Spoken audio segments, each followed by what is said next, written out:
É uma honra estar aqui com vocês nessa noite. Obrigado pelo convite, pastor Diego, pastora Márcia, obrigado por nos receber tão bem. Como o pastor Diego falou, estou aqui com a minha esposa. Então, Michele, por favor, fica de pé. Ela é tímida, pessoal, não repara não, mas é a mulher mais bonita que tem me acompanhado. Obrigado. Nós temos 2 filhos, o Pedro, de 7 anos, e o Rafael, de 2 anos de idade. E consegui convencer minha sogra de ficar com eles, porque se eles estivessem aqui, eles estavam correndo aqui, ia ser difícil pregar. O Rafael gosta de subir em tudo, na verdade, né? Mas aí ela pôde ficar com eles, então hoje estamos só nós 2 aqui. E o apóstolo, meu pai, manda um abraço para vocês, a pastora, a liderança dessa igreja, que nós caminhamos juntos em aliança há muito tempo. O pastor Diego estava falando, não há tanto tempo assim, verdade, eles são novos, mas já tem bastante tempo nessa caminhada. Para vocês terem ideia, eu lembro do apóstolo Ezequiel lá na minha igreja, lá para os idos de 1990 e pouco. Eu era garoto, menino, mas eu tenho isso na cabeça, deles ministrando lá. Tempo bom, muito bom mesmo. E estar aqui com vocês não é a primeira vez que eu estou aqui, é a primeira vez pregando, mas eu já estive aqui em outras oportunidades. Sempre que eu posso, estou aqui nos eventos, e sempre que eu posso, estou participando com vocês em tudo, seja impacto de carnaval. Inclusive, impacto de carnaval lá da igreja, quando nós começamos a fazer impacto de carnaval lá na igreja, nós nos unimos ao projeto para pegar toda a experiência que eles têm, que vocês têm nisso, para que a gente pudesse começar a fazer isso lá em Marechal Hermes, no Valqueire, em Beto Ribeiro, onde a nossa igreja está implantada, amém? Então, para mim, é uma honra muito grande, é um momento muito especial estar aqui com vocês. Agradeço de coração esse convite, um amigo que Deus tem dado, né, nesse tempo, pastor Diego, pastora Tati Teixeira. Eu não estudei com ela lá, eu cheguei um pouquinho depois, mas foi por causa dela que eu fui para o CFNAI, né? Porque eu queria fazer um curso rápido e eu não conhecia o CFNAI, e ela que me apresentou e falou, não, você pode ir para lá que você faz um curso rápido lá. Ou seja, eu queria fazer 6 meses, ela falou, não, você faz 9 meses. Aí eu falei, 9 meses dá. Acabei ficando 3 anos lá. A culpa dela também, mas foi um período assim, bênção de Deus na minha vida, na vida da minha família, de crescimento, de um marco na nossa vida. Então é muito, muito bom estar aqui com vocês nessa noite. E sabe, queridos, eu queria compartilhar um pouco daquilo que Deus tem feito e falado ao meu coração, ao nosso coração, aquilo que a gente tem ministrado para os jovens lá na nossa igreja, para a igreja local. E eu queria compartilhar um pouquinho do meu testemunho, daquilo que eu já vivi. Eu trabalhei durante 10 anos numa grande empresa aqui do Rio de Janeiro. Algumas pessoas que estão aqui nessa noite me conheceram, eu trabalhava lá ainda. E sabe, eu trabalhava num lugar normal, num salão assim, imagina um salão assim, cheio de baia, sabe, aquelas baias separadas e tal. Eu trabalhava num lugar desse. E um dia Deus começou a me incomodar sobre orar por aquele lugar, abençoar aquela empresa, abençoar quem tem nos abençoado, amém? E aí eu fiquei, Senhor, o Senhor quer que eu comece o que o Senhor quer que eu faça? E aí Ele começou a falar assim, procura os crentes desse lugar. E é interessante, né, pessoal, porque no seu trabalho, eu não sei se você conhece, se você tem esse relacionamento com os cristãos do lugar onde você trabalha, ou onde você estuda, mas eu comecei a procurar quem eram os crentes daquele lugar. E aí vai aparecendo, né, vão surgindo os cristãos, e fala: puxa vida, você é crente, cara? Pô, você é crente? Mas eles vão aparecendo. E nós começamos a fazer uma reunião toda quarta-feira, na hora do almoço, uma reunião de oração, para orar uns pelos outros, para orarmos pela empresa, para ter um tempo de leitura da palavra de Deus, cantar um cântico. Só que a gente não podia fazer isso no nosso local de trabalho, por regras da empresa. Eles não permitiam a gente fazer isso dentro da empresa. E eu trabalhava lá no Leblon, e em frente a um lugar chamado condomínio, um condomínio que é chamado de Selva de Pedra. Eu não sei se alguém aqui sabe onde é. Aí ali no meio daqueles prédios tem uma pracinha. Então a gente ia para a praça. Eu pegava o violão, eu levava meu violão, e aí a gente ia o grupo lá orar no meio da praça.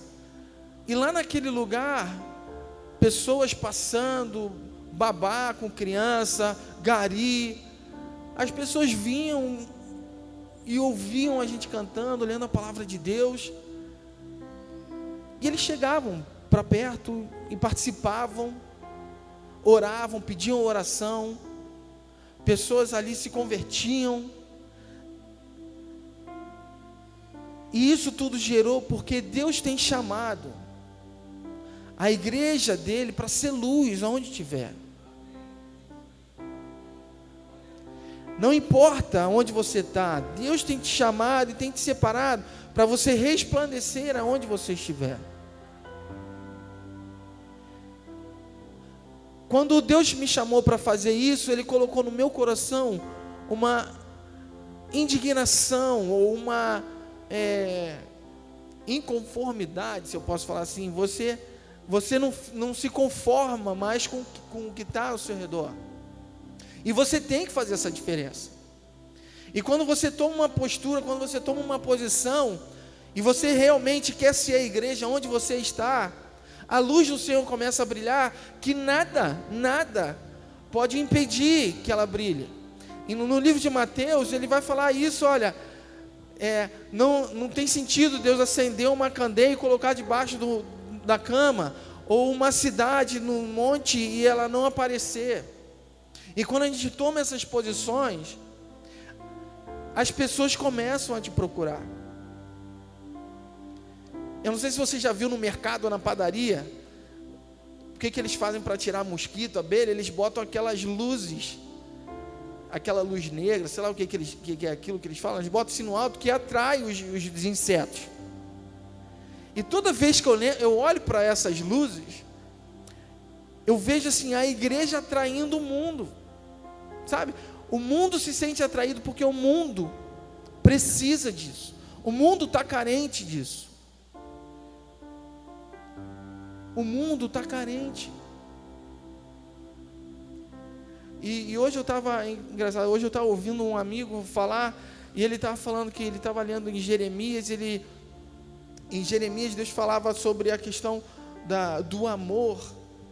E o amor no livro de Jeremias, no texto que ele estava lendo, se refere não ao amor do grego que a gente conhece, o filéu ou eros, mas sim ao amor no hebraico, que nesse texto ele quer dizer carência. E que quando a igreja se posiciona, o amor que está em Deus supre toda essa carência. E só esse amor pode suprir essa carência.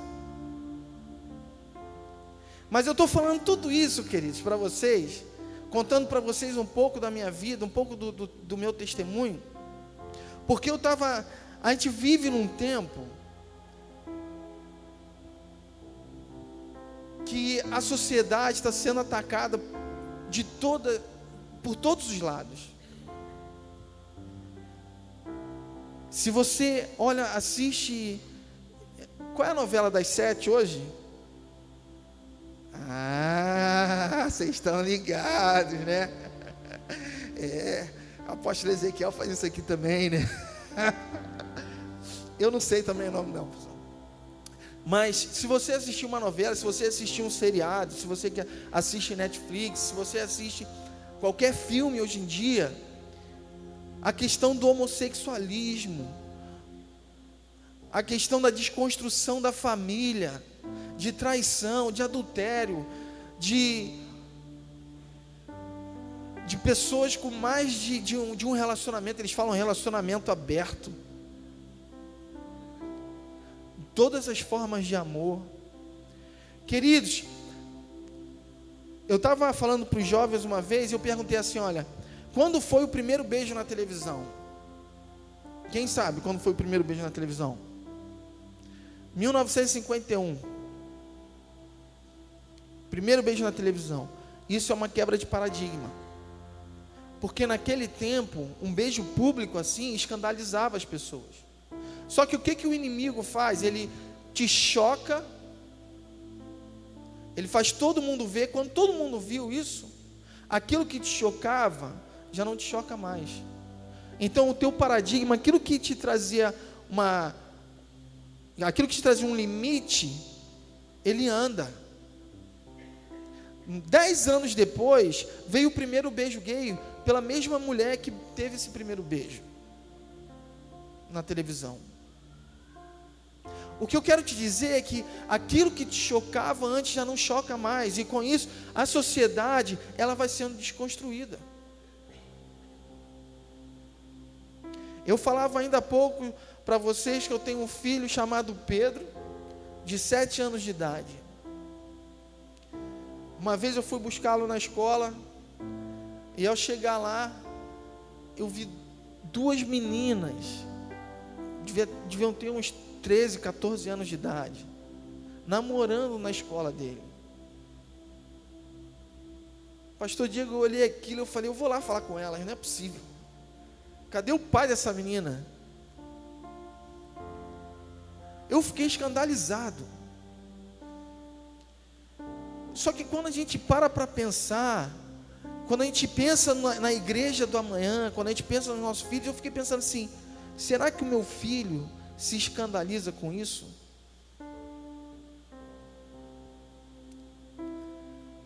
O pecado te escandaliza ainda? Sabe, queridos, eu quero ler com vocês um texto que está em Atos, no capítulo 17. E eu quero basear a nossa palavra de hoje nesse texto.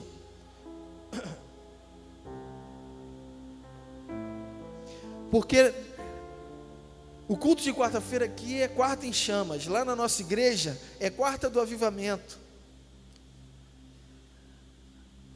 E quarta em chamas, ela só é em chamas ou porque o Flamengo joga. Olha, eu não ia falar isso, porque me recomendaram, não fala isso, a apóstolo Ezequiel não vai gostar. Mas como ele não está aí, só não conta para ele não, se ele não estiver assistindo, né? Mas, brincadeira da parte, o Flamengo não faz isso, que só o poder do Senhor pode fazer. Só a igreja dele pode fazer.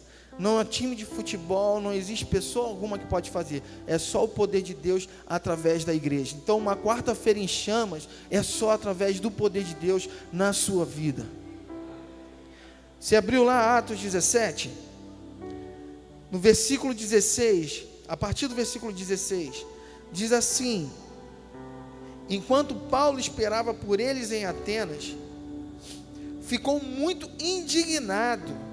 Repete comigo, indignado, ao ver ídolos por toda a cidade. Por isso, ia à sinagoga debater com os judeus e com os gentios tementes a Deus, e falava diariamente na praça pública a todos que ali estavam. Paulo também debateu com alguns dos filósofos epicureus e estoicos, quando lhes falou de Jesus e da ressurreição. E eles perguntaram: o que esse tagarela está querendo dizer? Outros disseram: parece estar falando de deuses estrangeiros.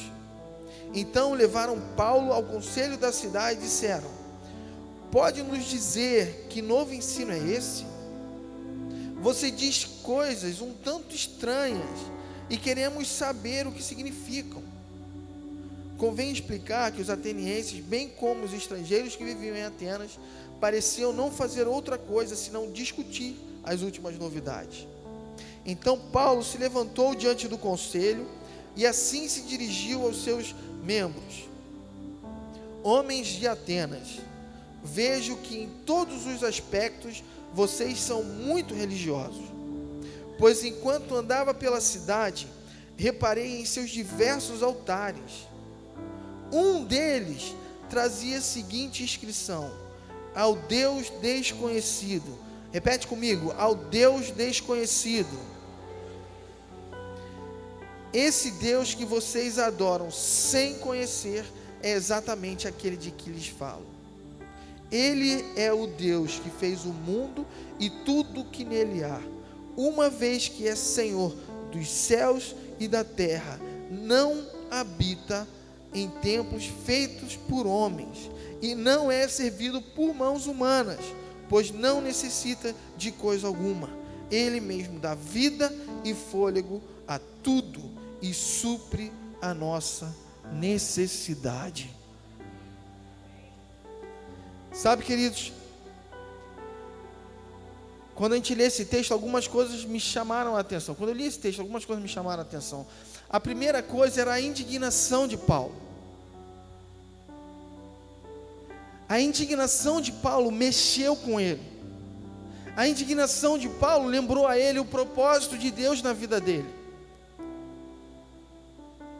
E é por isso que ele passava pelas ruas de Atenas. É por isso que ele passava por aquele lugar e ele ia para as praças para pregar o evangelho e debater com os pensadores daquela época. A nossa indignação, ela nos remete, nos lembra o nosso propósito. Aquilo que te indigna, aquilo que tira a sua paz, aquilo que te incomoda, é algo que Deus está gerando no seu coração, para algo que Ele quer que você faça através disso. Mas pastor, o que o senhor quer dizer? Eu quero dizer o seguinte: às vezes você não consegue, você passa na rua e não consegue ver um morador de rua sem que teu coração doa. Ou uma criança na rua e você não chora por isso. Ou você chora e não consegue ficar sem querer levar para casa. É Deus te incomodando para algo, para uma causa, que Ele às vezes quer que você atue. E você muitas vezes fica pensando: Senhor, o que o Senhor quer que eu faça? Quando eu falava com vocês, olha, lá no meu trabalho, que eu fiquei indignado, ou não ficava tranquilo, quieto onde eu estava, porque Deus tinha um propósito naquilo. E se nós não dermos ouvido a isso, a gente não caminha no propósito daquilo que Deus tem para a sua vida. Então, querido, o primeiro ponto é: escute, dê atenção àquilo que tem te indignado, porque ele vai te levar a um propósito que Deus tem dado para a sua vida. Eu não sei o que é. Eu não sei o que é que tem incomodado seu coração. Mas Paulo, ele se indigna, e ele começa a caminhar pela cidade, ele começa a abrir a boca, e ele começa a ser a voz do Senhor por onde ele passa, e chega a um ponto em que as pessoas percebem o que ele estava fazendo, que eles levam ele para a liderança daquele lugar, eles levam Paulo para o conselho daquela cidade. E o segundo ponto que isso me chama a atenção é que Paulo, ele conhecia a palavra de Deus, ele conhecia o Deus a quem ele servia, porque ele conseguia debater com os caras. Nessa época, onde a filosofia tinha surgido, eu fico imaginando Paulo debatendo com esses caras, meu irmão. Hoje em dia, para a gente debater na faculdade, onde existe um pensamento marxista, existe as pessoas falam muito da escola sem partido, né? Mas hoje em dia na escola toda, você vai na faculdade pública, é tudo partidário, tem tudo uma ideologia por trás. E se você começa a abrir a boca ali, começa a falar do Senhor, as pessoas vêm te criticar. E você tem que saber e conhecer o teu Deus.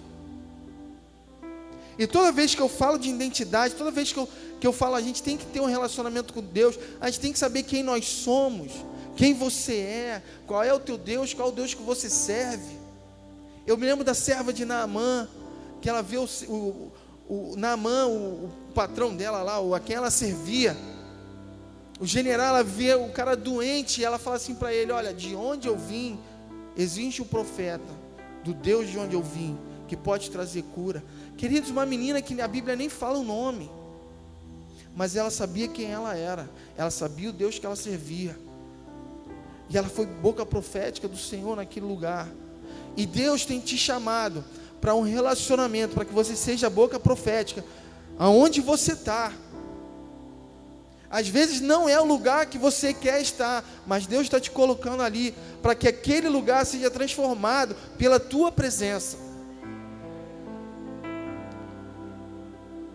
Nos últimos anos do meu trabalho, a minha vontade já não era mais de estar ali. Eu sempre fui muito ativo na igreja, e eu sempre soube do propósito que Deus tinha na minha vida. Mas a razão de eu estar ali é para que pessoas fossem tocadas pelo Senhor naquele lugar. De chegar ao ponto de eu estar trabalhando e a menina do meu lado está chorando, triste. Eu falo: o que você tem? Ela: estou com um problema. Você quer que eu ore por você? Aí é pior ainda, né? Porque eu comecei a orar pela menina, a menina estava chorando, estava triste, começou a chorar mais ainda. Aí você imagina uma sala gigante igual a essa aqui, todo mundo olhando. Eu sem graça, mas fazer o quê? Era Deus. A gente tem coisas que você simplesmente tem que fazer. Ou de chegar a gente falando assim: Felipe, vamos orar por fulano, que fulano está precisando. Eu falei: mas agora, cara? Então vamos na sala de reunião ali rapidinho, cara. Vamos orar. Ou seja, Deus está te colocando em lugares estratégicos para que você seja a voz profética naquele lugar. O texto que a gente acaba de ler, Paulo ele fica indignado, começa a se mover, e ele tinha um relacionamento com Deus, ele conhecia o Deus dele, que ele começa a mostrar para o povo quem ele era, e com isso ele chega nas autoridades dele, daquele lugar. Paulo mostra que ele tinha intimidade, e ele conhecia a Deus.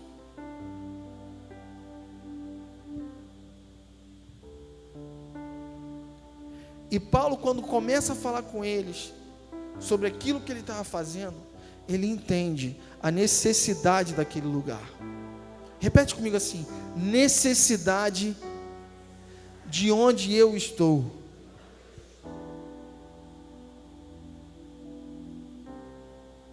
Paulo, ele entende a necessidade daquele lugar. Quando as pessoas perguntam, quando eles perguntam: de quem que você fala? De quem que você está falando? Ele lembra e fala assim: olha, sabe aquele altar que vocês têm, que vocês adoram, mas está escrito assim: ao Deus do desconhecido? É dele que eu estou falando. Paulo, ele reconhece a necessidade daquele povo, e ele linka, fala: olha, tudo isso que vocês procuram, todos os deuses que vocês adoram, é esse Deus aqui, de quem vocês precisam. Se lembra quando eu falava de Jeremias, da carência do povo? Jeremias no capítulo 1, ele fala assim: olha, eu recebi do Senhor autoridade para profetizar, tanto a destruição, para que acabasse com tudo, mas para que fosse reconstruído, porque ele viu um povo que precisava, estava carente do amor do Senhor. Paulo reconhece: vocês adoram vários deuses, mas esse Deus do desconhecido é o Deus que vai trazer salvação para esse lugar. O mundo adora vários deuses, mas o Deus desconhecido deles é o Deus que você carrega no peito e que precisa ser mostrado por onde você passar. Por onde você passar.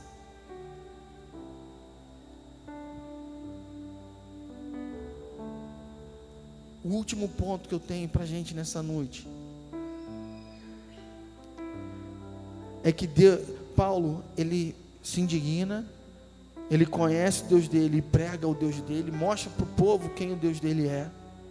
Ele reconhece a necessidade daquele povo. E ele responde ao chamado do Senhor para aquele povo.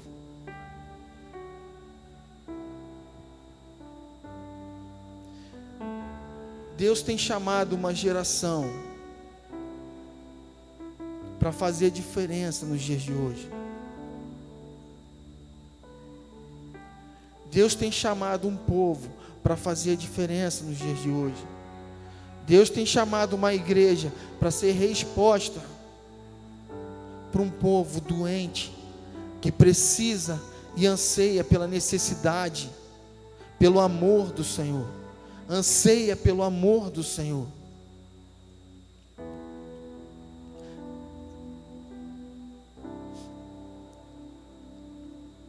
Outro dia eu estava assistindo um vídeo, eu não sei se vocês já viram o vídeo da Stacey Campbell, a profetisa lá em Toronto.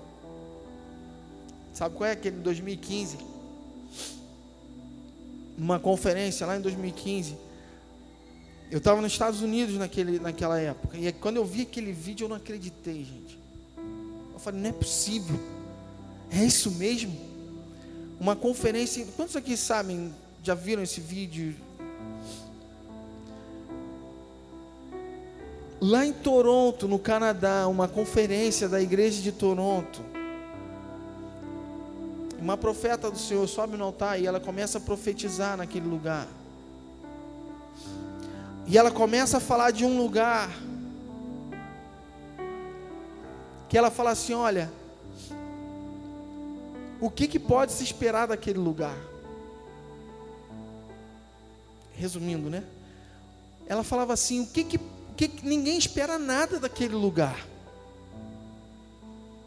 Mas naquele lugar, Deus vai começar a levantar pessoas que não se corrompem, onde a sociedade não consegue corrompê-los, onde as circunstâncias não conseguem corrompê-los. E ela começa a falar em atos de justiça. Naquele lugar vão surgir atos de justiça. Pessoas vão se levantar para fazer diferença naquele lugar. E do nada ela começa a gritar, Brasil, Brasil, Brasil, Brasil.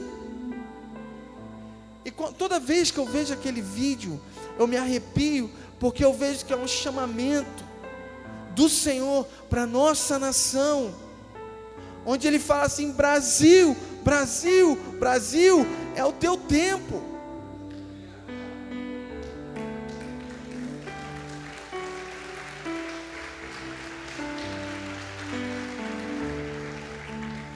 E é o nosso tempo.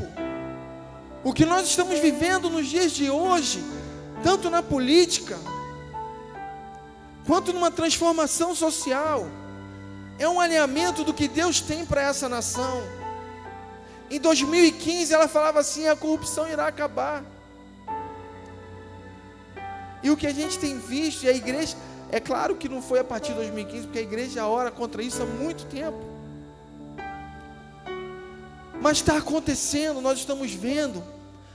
Mas o Senhor, Ele ainda clama por aqueles que querem ser resposta para esse tempo. Assim como Paulo se levantou lá em Atenas e ele foi resposta para um clamor naquele tempo, Deus chama quem quer ser resposta para esse tempo, nessa nação. Quem quer ser resposta? Quem quer ser a resposta para o clamor do povo, para ser a resposta para o chamamento que o Senhor está dando para esse tempo, para essa nação?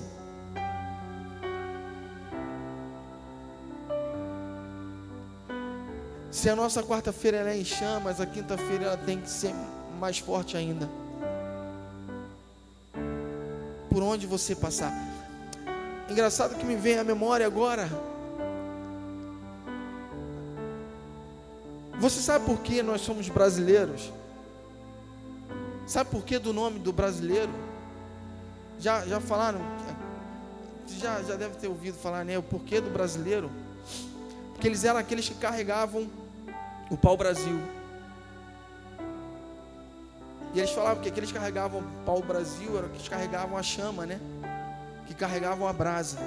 E por isso os brasileiros, queridos, eu não sei se você aqui acredita em profecia ou algo profético, mas não tem nada mais profético do que esse nome, querido. E se existe um avivamento por vir, chegou a nossa hora, queridos. Chegou a nossa hora. E o avivamento ele começa de dentro para fora. Se o teu coração não queimar, não espere que o coração do teu vizinho queime. Se você não incendiar outros, nós temos que ser a resposta para um clamor, para um chamamento que Deus tem dado para essa nação e que o povo anseia. Romanos 8 vai falar que a criação anseia a manifestação dos filhos de Deus. Sabe o que eu acho mais interessante nesse texto? É que a palavra filhos, nesse texto, ele é diferente da palavra filhos que tem lá em João. Quando João fala assim, que todo aquele que nele crê, Deus o poder de se tornarem filhos de Deus, a palavra filhos em João quer dizer tecnon. Tecnon é filho imaturo. É aquele filho que o vento leva de um lado para o outro, sabe? É igual o meu filho de 7 anos, de 2 anos, são meus filhos, mas eles fazem o que eu mando. Se uma outra pessoa pegar e arrastar, eles vão. Só que lá em Romanos, a palavra filhos é ruios. Isso quer dizer filhos maduros. E filho maduro é o que anda pelo Espírito de Deus. A criação, ela espera e ela anseia ardentemente pela manifestação dos filhos maduros do Senhor, que são aqueles filhos que não se distraem com as coisas desse mundo, que são aqueles filhos que não se chateiam por qualquer coisa, mas são aqueles filhos que buscam ouvir aquilo que o Espírito está dizendo à igreja. São os filhos que falam, ora vem Senhor Jesus. São os filhos que falam, volta Pai, a tua noiva espera o noivo de braços abertos, branca, sem mácula, sem sujeira.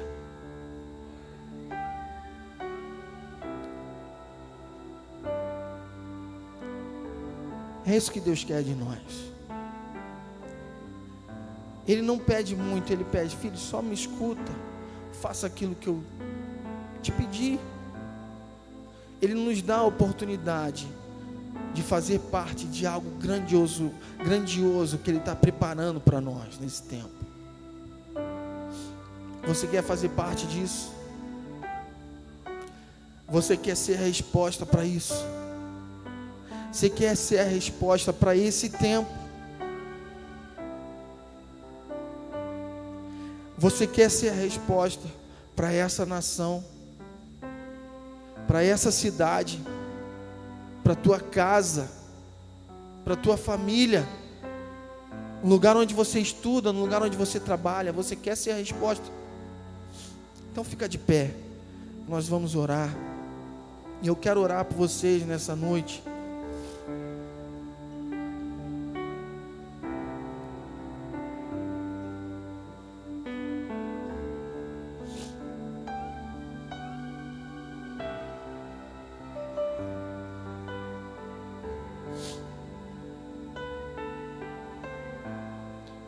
Quero orar por vocês nessa noite.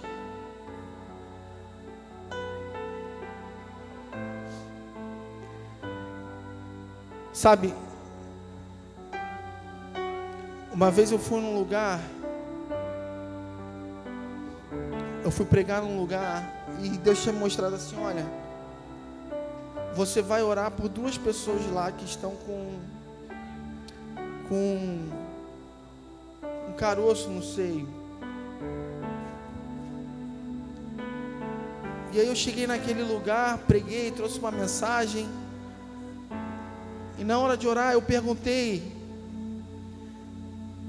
se tinha alguém com esse caroço no seio e tal. E para minha surpresa, Deus já tinha me mostrado, falou, você vai orar por duas pessoas lá especificamente. E quando eu orei, quando eu perguntei para a igreja, ó, Deus me falou isso, você está aqui? Para minha surpresa, ninguém levantou a mão. Aí eu fiquei, Senhor. Aí eu falei assim, bom, tem alguém com alguma enfermidade aqui? Cara, impressionante. A igreja era um pouco menor que essa aqui, mas ninguém levantou a mão. Eu falei assim, ué, então tá todo mundo bem, não tem ninguém doente? Glória a Deus. Aí 3 pessoas vieram à frente. Aí uma me pediu para orar, para que eu orasse pelo irmão dela que estava no hospital. E eu orei, amém. A outra falou que estava com dor nas costas e tal. E eu orei por ela. A dor passou. A terceira pessoa, eu falei, o que você tem? Ela tem um caroço no seio. Quase que eu derrubei ela ali. Eu falei, minha filha, eu não perguntei quem estava, você não responde nada. Aí eu falei para ela, eu vim aqui só por causa de você. E eu pude orar por ela. E a outra depois no final do culto apareceu também. Mas o que eu quero dizer com isso é que Deus tem mostrado para a igreja que o poder que fez Jesus ressuscitar dos mortos, que deu vida a Ele, que curava os enfermos, é o mesmo Deus. Esse poder ainda atua no meio da igreja, porque Jesus falou assim, olha, vão por todo mundo, curai os enfermos, expulsem os demônios e anunciai que o reino de Deus está aqui. Toda autoridade foi dada à igreja. Então, por onde você passar, você tem a autoridade do Senhor para que você expulse demônios, para que você cure os enfermos e para que você anuncie que o reino de Deus é chegado. Porque o reino de Deus, ele está dentro de você. E onde você estiver, o reino de Deus está ali. E para que a gente saia daqui nessa noite com a certeza disso, eu quero saber se há alguém aqui precisa de cura na sua vida nessa noite. Se há alguma enfermidade, alguma dor que você está sentindo, seja na perna, no braço, no ombro. Eu sinto incômodo aqui no ombro, aqui ó, esquerdo. Eu não sei se tem alguém com alguma dor aqui no ombro esquerdo, mas se você está com alguma dor, se você precisa de oração, se você quer uma oração para que haja cura na sua vida, vem aqui à frente para que a gente possa estar orando por você nessa noite.